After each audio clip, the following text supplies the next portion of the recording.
আসসালামু আলাইকুম everyone, welcome to a beautiful blog. আজ আমার খালামণির বাসায় ইফতারের দাওয়াত ছিল, তাই আমি আর শেফা আব্বুর সাথে সেখানে যাচ্ছি। বাসার সবাই আমাদের আগেই সেখানে চলে গিয়েছিল, আমাদের একটু লেট হয়েছে। ইফতারের 20 মিনিট আগে আমরা সেখানে গিয়ে পৌঁছাই। গিয়ে দেখি সবাই ইফতার রেডি করছে, আমরাও একটু হাতে হাতে হেল্প করে দিচ্ছিলাম, যেহেতু অনেক লোকের আয়োজন। এই তো এখানে প্রায় অনেকেই বসে পড়েছে।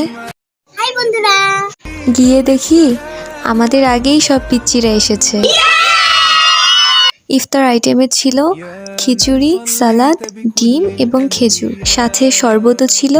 আমি ওটার ক্লিপ নিতে ভুলে গেছি। শুধু তাই না, খালামণি এত কাজের ভিড়েও আমাদের জন্য অনেক মজা করে পায়েস রান্না করেছে। আমাদের কাছে পায়েসটা দারুণ লেগেছে। খাওয়া শেষ করে কিছুক্ষণ গল্প করার পর আমরা আবারও আব্বুর সাথে বাসার দিকে রওনা দেই। আজ এ পর্যন্তই। Thanks for watching and subscribe.